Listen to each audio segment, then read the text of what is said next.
გამეორდება თუ არა ვენესუელის სცენარი კუბაში. ახალი ალიანსები ტრამპის პოლიტიკის საფირთომეთ. ევროპა დასავლეთის ლიდერობას თავის თავზე იღებს. ევროპაში არასრულწლოვანთა დანაშაული იზრდება. ნავთობის ემბარგო ჩვენს ისტორიული მოვლენების რუბრიკაში. სულ რამდენიმე წამში მოგიყვებით, მე ნუგზარ რუხაძე ვარ.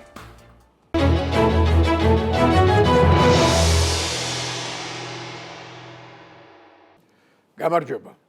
ვენესუელის პრეზიდენტის ნიკოლას მადუროს დაკავების წარმატებულმა ოპერაციამ ვაშინგტონს კუბაში რეჟიმის შეცვლის შესაძლებლობა აგრძნობინა. თუმცა დონალდ ტრამპის გუნდს თავისუფლების კუნძულის მმართველი ელიტის მოსაშორებელი გეგმა ჯერ არ შეუმუშავებია. ისინი კუბის ნავთობით მომარაგების შეზღუდვას და ამასთან ერთად ქვეყნის შიგნით პოლიტიკური რყევების გამოწვევის შესაძლებლობას განიხილავენ.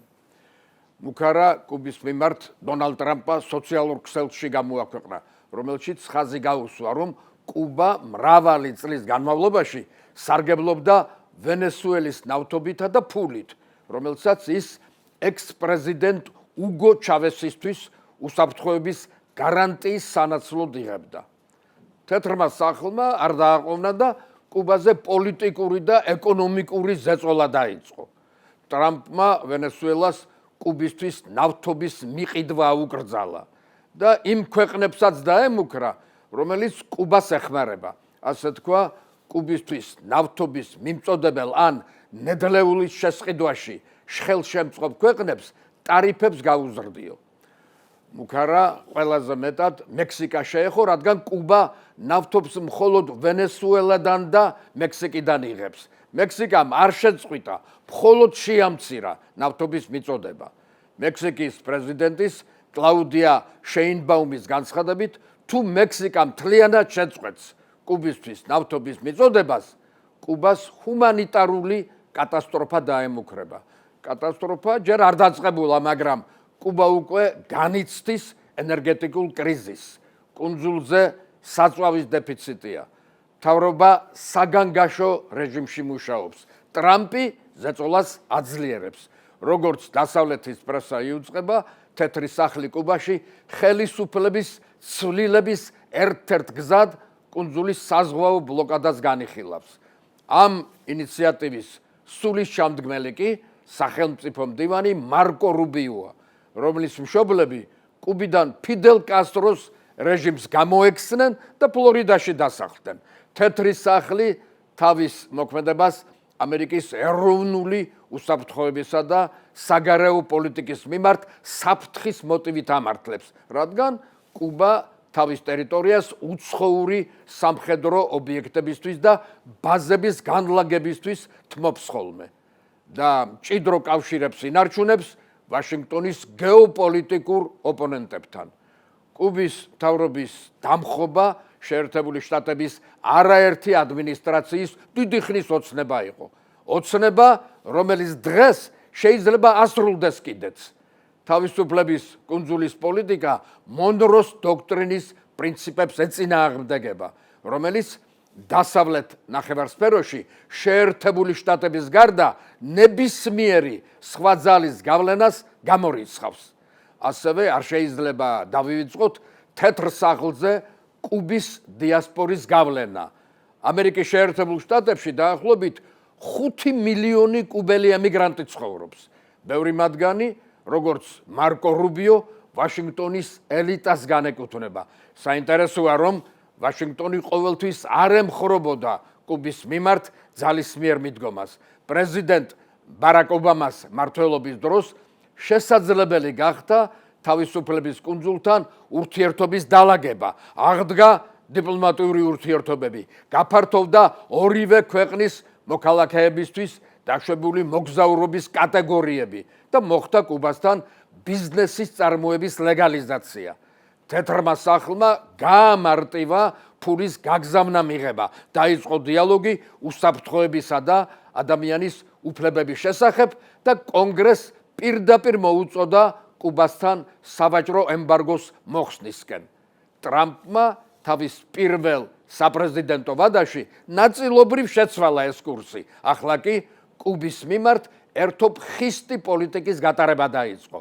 ამბობენ, ამერიკის დაზერვა ცდილობს კუბის ხელმძღვანელობიდან ვინმე გადმოიბიროს, ვინც ახლანდელი რეჟიმის დამხობას შეუწყობს ხელს.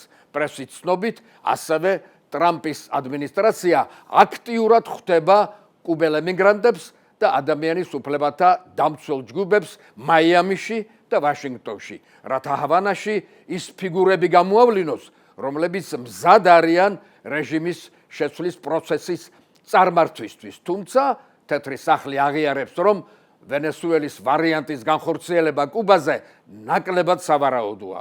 კუბას უფრო დისციპლინირებული, შეკრული და იდეოლოგიურად მდგრადი ელიტა ჰყავს, სადაც სამხედრო სარდლობა, სადაზვერვო სააგენტოები და პარტიული ელიტა 10 წლეულების განმავლობაში ემზადებოდა ამერიკული სამხედრო ზეწოლის გასამკლავებლად. ასევე კუბას მხარდაჭერა გამოუცხადა რუსეთმა. ჯერჯერობით მხოლოდ პოლიტიკური, მაგრამ როგორც ამერიკის მედია კომპანია Fox News იუწყება, ამ რამდენიმე დღის წინ ჰავანის სამხედრო აეროპორტში რუსეთის სამხედრო სატრანსპორტო თვითმფრინავი დაეშვა. თუ რა ტვირთი ჩაიტანა თვითმფრინავმა, არავინ იცის. ასევე ამერიკის პრესა საიდუმლო წყაროებზე დაყრდნობით იუწყება, რომ მექსიკაში კუბის მთავრობასა და თეთრ სახლს შორის საიდუმლო მოლაპარაკებები მიმდინარეობს. კუბის მთავრობას რაულ კასტროს შვილი გენერალი ალეხანდრო კასტრო ესპინი წარმოადგენს.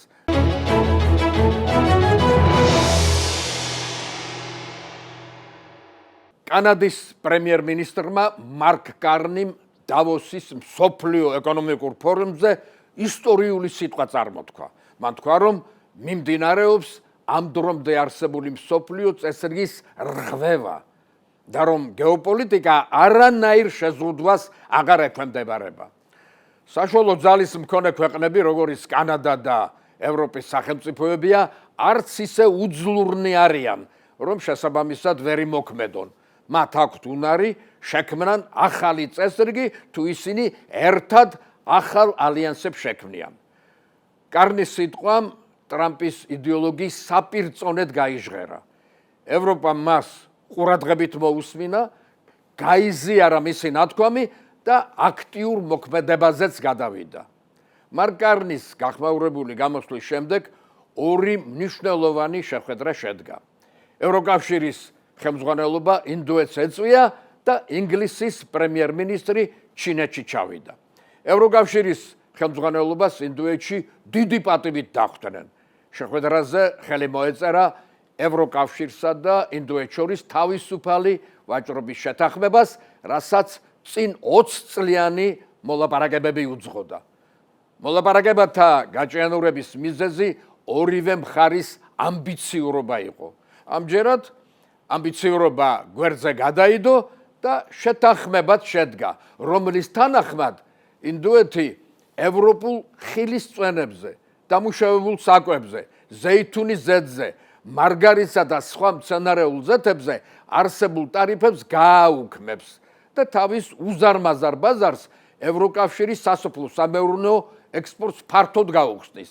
გარდა ამისა, ტარიფები ევროპულ სპირტიან სასმელებზე, რომელიც ამჟამად 150% შეადგენს, 40%-მდე შემცირდება. საერთო ჯამში ევროკავშირიდან ექსპორტირებული საქონლის 96% მიიღებს სატარიფო შეღავათებს. ინდოეთსა და ევროკავშირს შორის ორმხრივი ვაჭრობის მოცულობამ 2024-25 წლებში 136 მილიარდ 500 მილიონ დოლარს მიაღწია. მხარეები იმედოვნებენ, რომ ეს მაჩვენებელი 2030 წლისთვის დაახლოებით 200 მილიარდ დოლარამდე გაიზრდება. ევროპა და ინდოეთი დღეს ისტორიას ქმნის. ეს არის გზავნილი, რომელიც აჩვენებს, რომ თანამშრომლობა საუკეთესო პასუხია გლობალურ გამოწვევებზე. ჩვენ 2 მილიარდიან ბაზარს ქმნით. ეს არის ორი გიგანტის, მსოფლიოს მეორე და მეოთხე უდიდესი ეკონომიკების ისტორია, განაცხადა ევროკომისიის პრეზიდენტმა ურსულა ფონ დერ ლაიენმა შეხვედრაზე. მან და ინდოეთის პრემიერ-მინისტრმა ნარენდრა მოდიმ ამ შეთანხმებას ყველა ხელშეკრულების დედა უწოდეს, რაც ამერიკისა და ჩინეთის მხრიდან გლობალურ სავაჭრო სისტემაზე მზარდი ზეწოლის პირდაპირი პასუხია. ტრამპის ადმინისტრაციის სატარიფო პოლიტიკითა და ჩინეთის მთავრობის სავაჭრო პრაქტიკით გამოწვეულმა კომერციულმა რყევებმა აშკარად გამოაფხიზლა ევროკავშირი და ინდოეთი. ბიძგი მისცა მათ პოლიტ-ეკონომიკურ მოქნილობას და დააჩქარა მათი ძალისხმევა მრავალწლიან ჩიხში შესული და ამჟამად განახლებული მოლაპარაკების წარმატებით დასაგვირგვინებლად. ეს ხელშეკრულება ორივე მხარისთვის ტრამპის მიმდინარე პოლიტიკაზე სტრატეგიული გამარჯვებაა. ახლა მხარეებზეა დამოკიდებული, რამდენად ეფექტურად შეასრულებენ მიღწეულ შეთანხმებას. იანვრის დასაწყისში 25 წლიანი მოლაპარაკებების შემდეგ ევროკავშირმა ხელი მოაწერა სავაჭრო შეთანხმებას სამხრეთ ამერიკის სავაჭრო ბლოკ მერკუსორთანაც. არსებობს ვარაუდი, რომ ამ ორი შეთანხმების შედეგად ევროკავშირი მნიშვნელოვნად გაძლიერდება. ევროკავშირმა თავის თავზე კიდევ ერთხელ აიღო დასავლეთის ლიდერის როლი, რასაც დონალდ ტრამპის ამერიკა უკვე 1 წელია თავს არიდებს. ინდოეთისა და ევროკავშირის ლიდერთა შეხვედრის პარალელურად ინგლისის პრემიერ-მინისტრის კირ სტარმერის ოფიციალური ვიზიტი შედგა პეკინში. 8 წლის მანძილზე ეს ინგლისის პრემიერ-მინისტრის პირველი ვიზიტია ჩინეთში. მანამდე სტარმერის წინამორბედი პრემიერ-მინისტრები და თავად სტარმერის გაურბოდა ჩინეთში ვიზიტს.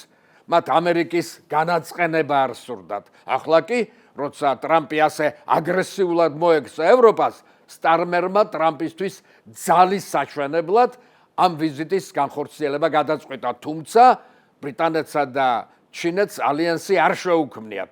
ინგლისი როგორც მთლიანად ევროპა, ისევ ამერიკის მჭიდრო მოკავშირედ რჩება, მაგრამ ამ ვიზიტმა აჩვენა, რომ მსოფლიო გლობალური ძალაუფლების დინამიკა ახალ ფაზაში შევიდა, რაც უკვე კაფიო დაისახა დიპლომატიაში.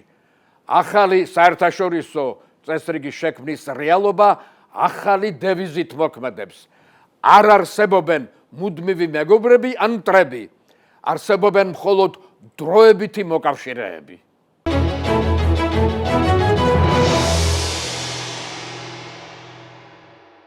ერთმა სისასტიკით გამორჩეულმა მკვლელობამ მთელი რუმინეთი ფეხზე დააყენა და ქვეყანაში დიდი მღელვარებისა და დებატების მიზეზად იქცა. საქმე იმაშია, რომ მსხვერპლის და დანაშაულის ჩამდენებიც არა სრულწლოვანები არიან. თინეიჯერი მარიო ბერინდე ორმა თანასკოლელმა ერთ-ერთი მათგანი სახლში მიიპატიჟა. ბიჭი შეხვედრაზე სკუტერით მივიდა. მისვლისთანავე მას მასპინძლები 15 და 13 წლის მოზარდები დაესხნენ თავს. ნაჯახითა და დანით შეიარაღებულებმა ბიჭი მოკლეს. მოზარდებმა ჩადენილი დამალვა სცადეს. გვამს ჯერ ცეცხლი წაუკიდეს, შემდეგ ბაღში დამარხეს. მეორე დღეს მკვლელები ისე წავიდნენ სკოლაში, თითქოს არაფერი მომხდარიყო. მარიოს კი მთელი ღამის განმავლობაში ეძებდა დედა, მაგრამ მხოლოდ მისი სისხლით დასრული ნივთები იპოვა, რაც მან პოლიცია შეატყობინა. მოგვიანებით ადგილობრივი სკოლის მე-7 და მე-8 კლასის 3 მოზარდი დააკავეს. პოლიციამ იპოვა დანა და სკუტერი, რომლითაც მსხვერპლის სახლიდან გამოვიდა. სკუტერი ერთ-ერთი დაკავებული საწოვლის ქვეშ იყო დამალული. როგორც გამოძიებამ დაადგინა, მოზარდებმა 1 თვის წინ დაგეგმეს ეს მკვლელობა. მკვლელობის მიზეზი უბრალო შური იყო. მთელი რუმინეთი გააოგნა პატარა მკვლელების მხეცურმა საქციელმა. საქმეს არასრულწლოვანთა სასამართლო განიხილავს. 15 წლის ორი მოზარდი დააპატიმრეს, ერთი კი 13 წლისა. დაკავებას გადაურჩა. ის მხოლოდ სოციალური სამსახურის დაკვირვების ქვეშ იქნება. რუმინეთის კანონმდებლობის თანახმად 14 წლამდე ასაკის პირები სისხლის სამართლის პასუხისმგებლობას არ ექვემდებარებიან. რამაც კონკრეტულ შემთხვევაში რუმინეთის მთელ საზოგადოებაში დიდი უკმაყოფილება და კამათი გამოიწვია. მოკლულის ახლობლებმა მომხრეებთან ერთად საპროტესტო მიტინგი ჩაატარეს და პეტიციაზე ხელის მოწერათა შეგროვება დაიწყეს. ისინი მოზარდისთვის სისხლის სამართლის პასუხისმგებლობის წყლოვანების დაწევას ითხოვენ. პეტიციაზე უკვე 100,000-ზე მეტმა მოქალაქემ მოაწერა ხელი. რუმინეთის პრეზიდენტის ნიკუშორ-დანის ინიციატივით ამ საკითხზე საჯაროდ მრავალი დისკუსია გაიმართა. როგორც აღმოჩნდა, რუმინეთი ორ მხარედ გაიყო: მომხრეებად და მოწინააღმდეგეებად. კანონის გამკაცრების მომხრეების აზრით, თანამედროვე მოზარდებში გაზრდილი აგრესია და ცინიზმი შეინიშნება. სტატისტიკურ მონაცემებზე დაყრდნობით, მოზარდების მიერ ჩადენილი სისხლის სამართლის დანაშაულები სწრაფად იზრდება და ამის შეჩერება მხოლოდ კანონის გამკაცრების გზით თუ შეიძლება. მოწინააღმდეგეები და მათ სიაში არიან უფლებადამცველები და ფსიქოლოგები საპირისპიროს ამტკიცებენ. მათი აზრით, იმ ქვეყანაში, სადაც სისხლის სამართლებრივი პასუხისმგებლობის ასაკი დაბალია, მაგალითად ინგლისში, და ეს ასაკი 10 წელია, აჩვენებს, რომ ეს არ ამცირებს დანაშაულის მაჩვენებელს ან რეციდივის რისკს. პირიქით, მცირეწლოვანი, წვრილმანი და მნაშავეები ციხეში პროფესიონალებად ყალიბდებიან. ბავშვები კრიმინალურ სუბკულტურებს ეცნობიან და ახალ კრიმინალურ მეთოდებს ეუფლებიან. ისე კი დასავლეთსა და კერძოდ ევროპას მართლაც აწუხებს არასრულწლოვანთა კრიმინალის ზრდა. ამ საკითხის გადასაწყვეტად ევროპას საერთო პასუხი არ გააჩნია. სხვადასხვა ქვეყანაში სხვადასხვა კანონია. ზოგში უფრო მკაცრი, მაგალითად ინგლისში და ზოგში უფრო რბილი, მაგალითად სკანდინავიის ზოგიერთ ქვეყანაში. იქ 15 წლამდე ასაკის ბავშვების მიერ ჩადენილი დანაშაულის შემთხვევებში სახელმწიფო მოზარდს არა ციხეში, არამედ სოციალურ დაწესებულებებში აგზავნის, სადაც მათი სერიოზული კლინიკური და სოციალური რეაბილიტაცია ხდება, მაგრამ ეს მოდელიც უკვე მოიკოჭლებს. მაგალითად, ბოლო დროს მოზარდების მიერ ჩადენილი ძალადობრივი დანაშაულის ზრდის გამო შვედეთი სისხლის სამართლის პასუხისმგებლობის ასაკის 15-დან 13 წლამდე დაწევას გეგმავს. გერმანიაშიც კანონმდებლობის გამკაცრების მომხრე არიან. ირლანდიამ, როგორც ინგლისმა, ეს ასაკი 10 წლამდე დასწია. მოკლედ, ამ თემაზე ევროპაში ცხარე დისკუსია დღემდე არ ცხრება. მოგეხსენებათ, სიტყვა ემბარგო ქვეყნებს შორის საქონლით ვაჭრობის შეზღუდვას ნიშნავს და ასეთი რამ არაერთხელ ყოფილა ქვეყნების ისტორიაში. 1973 წლის ნავთობის ემბარგომ კი არც მეტი, არც ნაკლები მსოფლიო ენერგეტიკული კრიზისი გამოიწვია. მიზეზი არაბეთსა და ისრაელს შორის დაძაბულობა, კერძოდ იომ-ქიპურის ომის სახელით ცნობილი სამხედრო კონფლიქტი იყო. ომი 6 ოქტომბერს დაიწყო, როცა ეგვიპტემ და სირიამ გაუფრთხილებლად უესრად მიიტანა იერიში სინას მთასა და გოლანის მაღლობზე, რომელიც მანამდე რამდენიმე წლით ადრე ეგრეთ წოდებული 6 დღიანი ომის შედეგად დაიპყრო ისრაელმა. ეგვიპტე, სირია, იორდანიის ალიანსის მარცხებით შეურაცხყოფილ არაბულ სამყაროს რევანში სწუროდა, მაგრამ ამერიკის პირდაპირი ჩარავით ისრაელმა ამჯერადაც გაიმარჯვა. მაშინ ამერიკის პრეზიდენტმა 2 მილიარდზე მეტი ღირებულების იარაღი მიაწოდა ისრაელს. რიჩარდ ნიქსონის ქცევით განრისხებული არაბეთი ამერიკის დასჯას ითხოვდა. ანტიამერიკული კოალიციის მაშინდელი ლიდერი საუდის არაბეთის მეფე ფეისალი იყო, რომელმაც ნავთობის ემბარგოს, ანუ დასავლეთთან არაბული ნავთობით ვაჭრობის შეჩერების საკითხი დააყენა. ემბარგო არაბულ სამყაროში არაერთხელ განხილულა, როგორც ზეწოლის იარაღი. მაგალითად, 1956 წელს სუეცის ცნობილი კრიზისის და 1967 წელს არაბულ-ებრაული 6 დღიანი ომის დროს, მაგრამ მაშინ არაბებმა ემბარგოს რეალურად განსახორციელებლად პირი ვერ შეჰკრეს. ახლა კი ყველა არაბულმა ქვეყანამ მოინდომა ამერიკისთვის ჭკუის სწავლება. ამისთვის დროც idéaluri დაუდგათ. დასავლეთში ეკონომიკური ზრდის ბუმი იყო. არაბული ქვეყნების წყალობით მსოფლიოში ნავთობი გაიაფთა, რითაც დასავლეთმა მოხერხებულად ისარგებლა. შედეგად ამერიკამ და ევროპამ საკუთარი ნავთობპროდუქტების წარმოება შეაჩერა, რაც როგორც აღმოჩნდა, დიდი შეცდომა იყო. და არაბულმა ქვეყნებმა და კერძო ნავთობ ექსპორტიორებმა დასავლეთისთვის ნავთობის ემბარგოს გამოცხადება გადაწყვიტეს. ამ გადაწყვეტილებიდან სულ რაღაც რამდენიმე საათში დასავლეთის ქვეყნების საფონდო ბირჟებზე პანიკა ატყდა. ნავთობის ფასი რეკორდულად გაიზარდა და დასავლური კომპანიების აქციები გაუფასურდა. ასე დაიწყო მსოფლიოში პირველი და დღემდე ყველაზე მძლავრი ენერგეტიკული კრიზისი, რომლის გასამკლავებლად დასავლეთი მზად არ აღმოჩნდა. ნავთობის რეზერვი არ გააჩნდა და იმიტომ საწვავის მოულოდნელმა დეფიციტმა კი უდიდესი ზიანი მიაყენა ეკონომიკას. გაიზარდა ფასები და დაიწყო ინფლაცია, თუმცა ეს კრიზისის მხოლოდ დასაწყისი გახლდათ.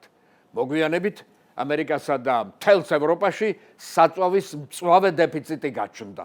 ბენზინ გასამართ სადგურებზე კილომეტრიანი რიგები იდგა. დაცარიელდა ქუჩები და ავტობანები. საწვავისა და ფულის ეკონომიის გამო ხალხმა საყიდლებზე სიარულს უკლო. საწვავის დეფიციტმა დასავლეთის ეკონომიკა ფაქტობრივად გააჩერა. ქვეყნები სასტიკმა კრიზისმა მოიცვა. კრიზისის კულმინაცია 1973 წლის 7 ნოემბერი იყო, როცა ამერიკის პრეზიდენტმა რიჩარდ ნიქსონმა საგანგებო სატელევიზიო მიმართვა გააკეთა. მან განაცხადა, რომ დასავლეთი და კერძოდ ამერიკა ულტიმატუმებს არ მიიღებს. მოსახლეობას კი გამძლეობის, ენერგიის დაზოგვისა და საზოგადოებრივ ტრანსპორტზე გადასვლისკენ მოუწოდა. მძღოლებს ნელა მოძრაობა და ბენზინ გასამართ სადგურებს შაბათ-კვირას დასვენება ურჩია. ამერიკის პრეზიდენტმა იფიქრა, ასეთი ღონისძიებები დაიხსნიდა ქვეყანას ენერგეტიკული კრიზისიდან, მაგრამ ყველაფერი ფუჭი აღმოჩნდა. მდგომარეობა არ გაუმჯობესდა. ამერიკა ისეთ ღრმა კრიზისში ჩაეფლო, რომ ნიქსონის მრჩევლებმა შექმნილ ვითარებას ენერგეტიკული პერლ ჰარბორი უწოდეს. გამოსავალი მხოლოდ არაბულ ქვეყნებთან მოლაპარაკება იყო. ამ დროს ამერიკის მარადიულმა პროტეჟემ ისრაელმა იომ-კიპურის ომში ისევ დაამარცხა არაბული ქვეყნები და ეგვიპტესა და სირიას ტერიტორიები წაგლიჯა. არაბები ზავის დადებასა და დაკარგული ტერიტორიების დაბრუნებას ითხოვდნენ. 1973 წლის ნოემბრის ბოლოს ამერიკის სახელმწიფო მდივანმა ჰენრი კისინჯერმა არაბულ ქვეყნებთან აქტიური მოლაპარაკებები დაიწყო. მართლაც 2 თვის შემდეგ მოლაპარაკებებში გარღვევა მოხდა. ისრაელი დათანხმდა სუეცის არხის გათავისუფლებასა და ჯარების უკან დახევას. ამერიკის ინიციატივით ისრაელმა და ეგვიპტემ ზავი გააფორმა. შემდეგი ეტაპი სირიასთან ზავის დადება იყო. 1974 წლის 5 მარტს ისრაელმა სამშვიდობო ხელშეკრულება სირიასა და ეგვიპტესთანაც გააფორმა. მალე ყველა არაბულმა ქვეყანამ ლიბიის გარდა ნავთობზე ემბარგო გააუქმა. ასე დამთავრდა ეს ისტორიული კრიზისი, რომელმაც დასავლეთის ეკონომიკას უდიდესი ზიანი მიაყენა და რომლის აღდგენა შემდეგ რამდენიმე წელი დასჭირდა.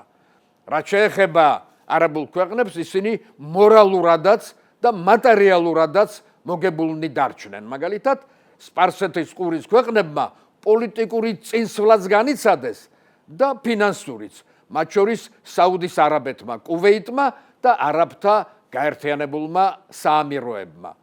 მოგებული დარჩა საბჭოთა კავშირიც, რადგან დასავლეთ ევროპამ საბჭოთა ნავთობის დიდი რაოდენობის შესყიდვა დაიწყო.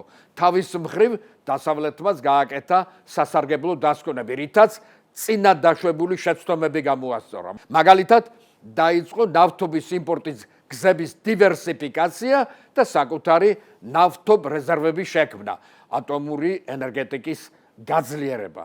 კრიზისმა ბიძგი მისცა ალტერნატიული განახლებადი, ანუ მზისა და ქარის ენერგეტიკის განვითარებას. კრიზისმა მსოფლიოს ავტოინდუსტრიას თავდაყირა დააყენა. კრიზისამდე პოპულარული იყო დიდი ზომისა და ხარჯიანი ამერიკული მანქანები. კრიზისის შემდეგ კი პატარა და მცირე ხარჯიან მანქანებს მიეცა გასაქანი. ასეთ მანქანებს მხოლოდ ევროპული და იაპონური კომპანიები უშვებდნენ. ამერიკელებისთვის იაპონურ და ევროპულ მანქანებზე გადაჯდომა მომგებიანი აღმოჩნდა. დასავლეთში არნახული პოპულარობა მოიპოვა Volkswagen-ის Beetle-მა და ბრიტანულმა Mini-მ. 1975 წელს ეკონომიკურად განვითარებული ქვეყნების საფრანგეთის, ამერიკის, ბრიტანეთის, დასავლეთ გერმანიის, იტალიისა და იაპონიის ლიდერები პარიზთან ახლოს შეიკრიბნენ, რათა კრიზისით გამოწვეული პრობლემები და გლობალური ეკონომიკის მომავალი განეხილათ. ასე წარმოიშვა დიდი ექვსეული, რომელსაც მალე კანადა დაემატა და დიდი შვიდეული გახდა. ამჯერად სულ ეს იყო, მადლობა რომ გვისმენთ და გვიყურებთ. მე ნუგზარ უხაძე ვარ და მომავალ შაბათამდე გემშვიდობებით. ნახვამდის.